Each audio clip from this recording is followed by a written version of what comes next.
That's my brother from another mother, and you're messing with my cousin, and I'm pregnant. Candace Owens just destroyed Blake Lively and Ryan Reynolds for dragging her into their ridiculous lawsuit. Well, joke's on him, because I have now been name-checked in this lawsuit. In short, Blake accused Candace of exposing the truth, the very truth she was desperate to hide. We just read through this. We showed the public that's what you're doing. But Candace, being 10 steps ahead, uncovered critical information this pathetic couple was hiding. And now, Blake is freaking out. I am under your skin. I'm so excited. I'm under their skin. Blake and Ryan are watching. So let's get into it. Candace Owens woke up on February 26th, casually checking the latest Hollywood circus, and bam, her name is sitting in Blake Lively and Ryan Reynolds' court filing. Candace had nothing to do with this lawsuit, yet she got dragged in for simply calling out the ridiculousness of it all. But there's a little bit of dirt thrown on me here because I'm the only other person that gets mentioned, and I want to be clear. Instead of freaking out like most people would, she took the moment to absolutely clown Blake, calling it a Christmas gift and joking that she can now retire. Because when a Hollywood actress and her equally insufferable husband go out of their way to mention you in a multi-million-dollar lawsuit, you know you've struck a nerve. We just read through this. We showed the public that's what you're doing. So I don't understand why I got name-checked here. And then just to say, predictably, the media outlets picked up the same narrative. They're like, they got me out here looking like Regina George when she cuts her shirt. And let's be clear, Candace Owens is not just some random person on the internet. She's a conservative commentator who's built her career exposing hypocrisy, and that's exactly why she's in this mess. Blake and Ryan didn't like the fact that someone was publicly dismantling their carefully crafted victim narrative, so they tried to smear her. And I'm not sure what argument they're making, because I'm not sure what argument they're ever making, because their entire lawsuit is just filled with contradictions. But they use my tweet and they say, late last night, which was what I said, I tweeted this, late last night while we all slept, Blake Lively and Ryan Reynolds filed a protective order. But what they don't seem to understand is that Candace doesn't back down, and now she's got a front row seat to their downfall. It's like, no, I'm just telling the truth, and I don't understand what your problem is with me other than the fact that I am under your skin. I'm so excited. I'm under their skin. The real kicker in all of this? Blake Lively's PR stunt completely backfired. Instead of painting Baldoni as the villain, the internet started turning on her. People saw through the act and realized this wasn't about justice. It was about control. And when things started slipping out of her hands, she went for the ultimate desperation move, a protective order to hide the evidence. And Judge Lehman of New York instructed both of the parties of the suit to submit a proposed protective order. I think the deadline he gave them was March 10th for a proposed protective order. On March 10th, Blake's legal team requested a protective order to keep certain documents and details confidential. Now, that's pretty standard in high-profile cases. Nobody wants their personal finances or irrelevant private details being made public. But here's where Blake took it to another level of shady. Blake's team filed for a slightly modified type of protection order that would include increased protections to third parties. Now, we covered this filing. I told you that essentially what was buried in it was what I would describe as the Taylor Swift clause. Instead of a regular protective order, she pushed for a modified version that included an attorney's eyes only, AEO clause, which means that even Baldoni himself wouldn't be able to see some of the evidence against him. Read that again. The defendant in a $400 million lawsuit wouldn't even be allowed to see the information being used against him. And they're saying we only want this to be shared between the attorneys, not even with the parties to the suit. So that means, Brian Friedman can see it, their lawyers can see it, but we're talking like not even Melissa Nathan or Justin Baldoni could see it because it might be very damaging to third parties. Blake's excuse? She claimed it was to protect third parties like Taylor Swift, because exposing their private messages could cause unfair harm. First of all, Taylor Swift isn't even involved in this case. This was nothing more than an attempt to use a celebrity name to justify hiding evidence. Second, the same woman who leaked confidential text messages to the New York Times now suddenly cares about privacy? The hypocrisy is next level.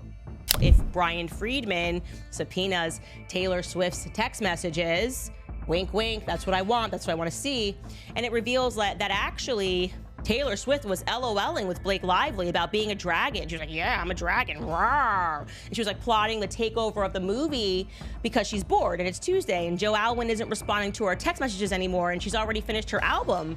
Baldoni's lawyers immediately called her out. They pointed out that Blake's real motive wasn't to protect innocent people. It was to control what the public sees. We have to distinguish between the two, what a standard court protective order is and what Blake Lively's team is asking for, which is an attorney's eyes only designation. She wants to cherry pick the information that gets released, making sure that only the parts that benefit her get leaked, while anything that exposes her lies gets buried. This is not about protecting third parties. It's about protecting Blake Lively's reputation. If the judge actually grants that kind of a protection order, the attorneys would become the judge of what exactly could be designated AEO. Does that make sense? I hope that makes sense. And this is exactly why Candace Owens got pulled into the mess. She saw through the act, called out the hypocrisy, and that infuriated Blake and Ryan. Instead of just ignoring her, they dragged her into the lawsuit and tried to paint her as some sort of media puppet for Baldoni. They even quoted her late-night tweet in their court filing, where she summarized the situation as, but they use my tweet and they say, late last night, which is what I said, I tweeted this, late last night while we all slept, Blake Lively and Ryan Reynolds filed a protective order. The guilty as sin couple is asking a judge to protect from the public some confidential documents and names that will be gathered in the discovery process. And that's what really set them off. They knew she was exposing the truth, and they couldn't stand it. Blake's legal team even tried to lump Candace in with Perez Hilton, claiming that she was part of some coordinated attack against them. After they put my tweet, they write, predictably, the media outlets picked up the same narrative. Okay, yeah, but that's what you did. Like, what am I guilty of here? But Candace immediately shut that nonsense down, laughing at the idea that she's somehow connected to Baldoni and calling it out for the pathetic smear attempt that it was. Blake Lively thought she could manipulate the media, control public perception, and come out of this as the perfect Hollywood victim. But instead, she completely exposed herself as a fraud. She leaked private texts to destroy Baldoni's reputation, then turned around and begged the court to protect her own private messages. She was a massive bitch. She claimed to be traumatized while her husband was out making jokes about the lawsuit. And when people like Candace Owens started pointing out these contradictions, she panicked and tried to silence them through legal intimidation. Candace Owens' so-called crime? Telling the truth. That's literally it. She didn't fabricate evidence, she didn't leak private texts to manipulate the media, and she sure as hell didn't file a ridiculous lawsuit demanding special treatment. No, all she did was speak facts, and that was enough to send Blake Lively and Ryan Reynolds into a full-on meltdown. What am I guilty of here? Leading the pack of people, because what, we're psychotic and we're checking your filings every day? And we said, oh, look, yeah, she's filing for more protection to protect, she thinks it's confidential documents. We just read through this. We showed the public that's what you're doing. Candace did what she always does. Call out hypocrisy, expose lies, and absolutely dismantle people who try to silence her. She went on her podcast and completely roasted this absurd lawsuit, pointing out how Blake and Ryan were trying to rewrite reality to fit their narrative. I want the Taylor Swift text messages. I deserve the Taylor Swift text messages. Okay, I've worked incredibly hard for the Taylor Swift text messages. Years, okay? Okay, not years, but everyone can see that I have made a real effort. And now that you have name checked me and I'm under your skin, I'm going to be there for a very long time. I'm not gonna let go. I'm like a pit bull, okay? I'm on to you. That tweet alone sent Blake's legal team into an absolute frenzy. They weren't worried about the lawsuit itself. They weren't scrambling over new evidence, no. Their biggest concern was that Candace Owens had figured them out. And instead of ignoring her like any rational person would do, they actually quoted her tweet in their official legal filings. Let's be clear about what that means. Blake Lively and Ryan Reynolds, two Hollywood millionaires with endless PR resources and top-tier legal teams, were so pressed over a Candace Owens tweet that they felt the need to bring it up in court. I'm like a pit bull, okay? I'm on to you. I see what's happening. And you're just throwing me in here for trying to make people think that I'm somehow connected to Brian Friedman when I'm not. But I will be in the future, okay? That's my brother from another mother, and you're messing with my cousin, and I'm pregnant, okay? And what was their grand argument? That Candace was spreading misleading accusations. Yes, the same Blake Lively who leaked private texts to the media is now accusing Candace of spreading misinformation. You can't make this up. Blake's team also threw in some nonsense about how Candace and Perez Hilton were supposedly part of some coordinated media attack against her and Ryan. Blake and Ryan are watching. You know what's gonna happen? I wanna be very clear, guys. You know where we're headed? I can see us barreling toward this future. I am going to be put, not just in the Deadpool movies, but all over that next Taylor Swift album. You guys are gonna be Easter egg hunting. She's gonna have songs about me. That's right. Because when Blake's victim narrative starts falling apart, the only logical explanation is that there's some massive conspiracy working against her. It couldn't possibly be that people are just calling out her BS, right? Candace's response was exactly what you'd expect. She laughed in their faces. First, she denied ever speaking to Baldoni or his lawyer and mocked the idea that she was some secret puppet in this case. She even joked about it, sarcastically calling Baldoni her long-lost cousin, just to make fun of how ridiculous the claim was. So let me clarify, I have never spoken to Brian Friedman in my life, and it hurts me deeply. As I said to you guys, like he and I are connected in the stars or something, like, you know, he might be my brother from another mother. And she didn't stop there. Instead of getting defensive, she celebrated the fact that she was now part of this ridiculous Hollywood circus, joking, "I'm in the lawsuit now. My name is in legal documents. Mom, I made it." Blake and Ryan tried to intimidate her, but all they did was give her more material to roast them with. And speaking of Ryan Reynolds, this man needs to pick a lane because right now, he's looking like the biggest hypocrite in Hollywood. Like I said, I believe the purpose of that was just to kind of throw a little dirt, to try to imply something like, oh, there's probably something there with Candace. She's got to be working for someone. And it's like, no, guys, there's no conspiracy, okay? I'm interested in this case because I really think Blake Lively sucks, and I think Ryan Reynolds is a bully. Let's talk about Ryan's role in this disaster. First, he played the supportive husband routine, standing by Blake as she accused Baldoni of ruining her life. But then, when it was convenient, he mocked the lawsuit on SNL like it was some joke. So, which is it, Ryan?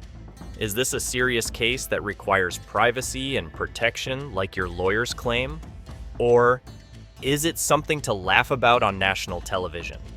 Because you can't have both. Witnesses are staying anonymous. They're terrified of threats and bullying. It's a very neutral and interesting piece. Instead of just quietly supporting his wife, he took his opportunity on SNL's 50th anniversary special to mock the whole lawsuit. Yes, Ryan, your wife is supposedly traumatized by this whole situation, and your response is to turn it into a joke on national television? Make it make sense. Reynolds, how's it going? Great. Why? What have you heard? People online immediately called him out for being a massive hypocrite, because you can't sit there and claim your wife is suffering while also making light of it for laughs. But hey, that's classic Hollywood. Everything is a performance. Even if Justin was too huggy or whatever the heck, or said she was sexy, none of this warrants this. And you still have to atone for what you did. Fans immediately called him out for being fake as hell. On social media, people started calling him Fake Lively, because at this point, he's just as much of an actor off-screen as he is on it. Others started calling him Crying Ryan, because let's be honest, this man loves to play victim when it suits him, but has no problem making a joke out of something when it benefits his PR. And let's not forget, Ryan and Blake's whole entire argument is that this lawsuit is so serious, so traumatizing, and so damaging that they need a special legal order to keep everything secret. But apparently, it's not that serious if Ryan's out here making jokes about it on TV. This is absolute cringeworthy, and they should be ashamed. On top of them when they wake up, like these are serial monsters. People quickly started realizing that Ryan isn't actually interested in justice. He's interested in controlling the narrative. If he and Blake actually believed they were in the right, they wouldn't be so obsessed with shutting down criticism and silencing voices like Candace Owens. but they do believe they have the right to play Hollywood victim while the rest of us are supposed to sit back and accept whatever version of the truth they feed us. And Candace? She wasn't about to let that happen. Because that's what she has told people in interviews. She's opened up about the fact that she struggles for equality, all of the struggles that she faces on behalf of trying to stand up as a woman. That's why she completely eviscerated Hollywood's fake feminism in one of the greatest roasting sessions of all time. First, she dismantled Blake's entire PR strategy in a single sentence. You cry victim in the media, but control what gets leaked? You can't have it both ways. She was similarly rude, and I think that in her modern feminist mind, she thinks that when she's being rude, she's taking a stance for women, and she's not. And that's the real issue here. Blake and Ryan don't actually want transparency. They want to control what's exposed to the public. They want to cherry pick which documents get released, which quotes get printed, and which people are allowed to speak. That's why they tried to silence Baldoni. That's why they dragged Candace Owens into their mess. And that's why they panicked when people started asking questions. I'm just shocked at how many lies were told. Then Candace went for the Hollywood feminists who only care about women's rights when it benefits them. She pointed out how Blake is using feminism as a shield, pretending to be this fragile, helpless victim when in reality, she's weaponizing the legal system to destroy someone's career. Modern feminism is an army of spoiled brats who have never lived through anything at all in their entire lives. And so they sort of create this fantasy that they're part of some cosmic struggle. I'm a modern feminist and I'm struggling against this or that. This is what fake feminism looks like. It's not about justice. It's about power. It's about control. It's about making sure that the rich and famous always get to tell their side of the story, while everyone else is forced to stay silent. Candace exposed every contradiction, every manipulation, and every outright lie in this case. She pointed out how Blake's legal arguments directly contradict her public statements. She highlighted how Blake's PR team has been caught leaking information while crying about privacy. And most importantly, she showed the world that Blake Lively and Ryan Reynolds are not victims. Blake Lively, and she is currently under a media assault because suddenly people are realizing that she's maybe not a nice person at all. This isn't about feminism. This isn't about protecting women. This is about two Hollywood elites who are terrified of the truth getting out. And instead of facing the consequences of their actions, they're using every trick in the book to silence anyone who calls them out. The reality is, Candace Owens didn't attack Blake Lively. She exposed her. And the only reason Blake is spiraling right now is because she's been caught. She thought she could control the media. She thought she could manipulate public perception.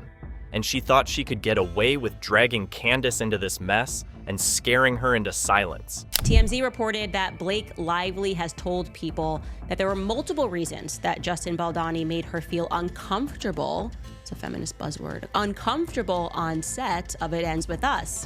But here's the thing, Candace Owens doesn't back down, ever. And now that she's officially in this fight, she's not going anywhere. Social media absolutely torched them, and they deserved every bit of it. Within hours, #FakeLively and #CryingRyan were trending. And let's be honest, those names are perfect. Blake has been exposed as nothing more than a Hollywood manipulator, twisting narratives to make herself look like the victim while hiding behind carefully crafted legal strategies. And Ryan? He's just there for damage control, pretending to be the supportive husband while mocking the entire situation on national television. Fans immediately started calling out Blake for using this lawsuit as a career move. And honestly, it's not hard to see why. Before this whole legal disaster, she was just another actress trying to stay relevant. But suddenly, she positions herself as a victim, makes dramatic claims about being silenced, and now she's back in the headlines. People were sort of just noticing that Blake Lively was not the nicest person. Convenient, isn't it? Except the legal documents started exposing her inconsistencies. Baldoni's case kept getting stronger, while Blake's entire argument started falling apart. Suddenly, the same woman who wanted everyone to believe her story was now desperately fighting to keep information from the public. Why? Because the truth isn't on her side, and she knows it. This is a PR tactic to try and sway the public, and I think these are deliberately being leaked to us creators so that we can run with this. And let's talk about how the media turned on her. At first, of course, the usual Hollywood mouthpieces were running with the Blake Lively, the brave survivor narrative. But the second Real journalists started digging into court filings, PR leaks, and blatant contradictions. Even they couldn't ignore the mess. It didn't take long for headlines to shift from sympathy to skepticism. Journalists started asking real questions. If Blake wanted transparency, why was she begging for a protective order?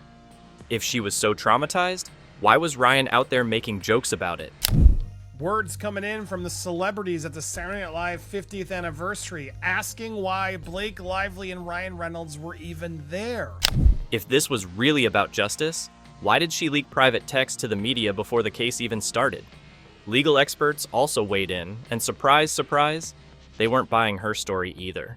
The more they analyzed the filings, the more obvious it became that Blake's case wasn't just weak, it was falling apart completely. Lawyers openly stated that her contradictory statements were making it harder to take her claims seriously. And when the narrative started crumbling, her legal team had only one move left: bury the evidence and hope nobody notices. And then when the movie was a hit, but she wasn't seen as a hit, she was seen as the problem, that's when everything went south. She then assumed it was Justin retaliating, which it wasn't. Which brings us to March 10th, the day everyone's waiting for. That's when the judge decides whether Blake gets to keep everything hidden, or if the truth finally sees the light of day. And let's be real, if she was telling the truth, wouldn't she want everything out in the open? But no, she's terrified of that happening. Her entire strategy is based on controlling what information gets released. And if the judge doesn't side with her, she's in deep trouble.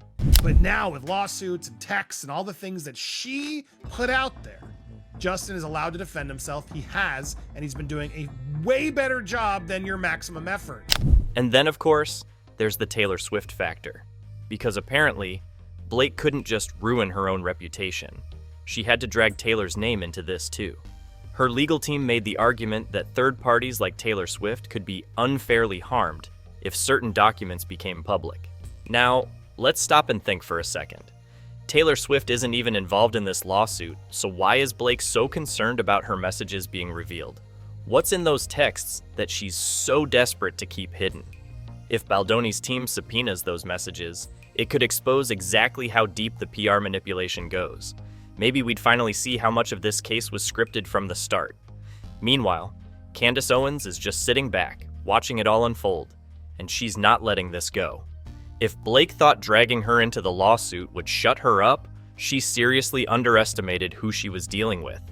Candace has already made it clear that she's invested in exposing Hollywood's corruption, and this case is turning out to be the perfect example of how the elite weaponize the legal system to protect themselves. Essentially, I walked you through the New York Times metadata and showed you that this woman had posted on X and essentially just like blared it out to the world. Blake and Ryan thought they could control the narrative, but all they did was make things worse for themselves. Instead of burying the truth, they brought more attention to it. Instead of silencing Candace, they gave her more reason to keep talking. And instead of gaining sympathy, they're now the laughingstock of social media. At this point, Candace Owens is officially part of the lawsuit narrative, and she's loving every second of it. Blake and Ryan are squirming, trying to figure out how to spin this disaster, but there's no way out. They started this mess, and now they're stuck in it. Hollywood elites love playing the victim while silencing their critics, but this time, it's not working. Blake thought she could drag Candace into this and shut her up, but all she did was give her the perfect opportunity to expose everything. Candace has already promised to keep going, and at this point, Blake has no idea what's coming for her, because now that the truth is out, there's no getting rid of Candace Owens. The reality is, Blake and Ryan aren't mad that people are lying about them. They're mad that people are telling the truth. And Candace Owens isn't going anywhere. Now that she's officially part of this ridiculous Hollywood drama, she's going to keep exposing every bit of hypocrisy she sees. Blake Lively wanted to play the game, but she just made the biggest mistake of her career. She picked a fight with someone who isn't afraid to call her out. Blake and Ryan thought they could control the narrative, but Candace Owens just exposed everything. And this is far from over. Subscribe for more truth bombs, because this Hollywood meltdown is just getting started.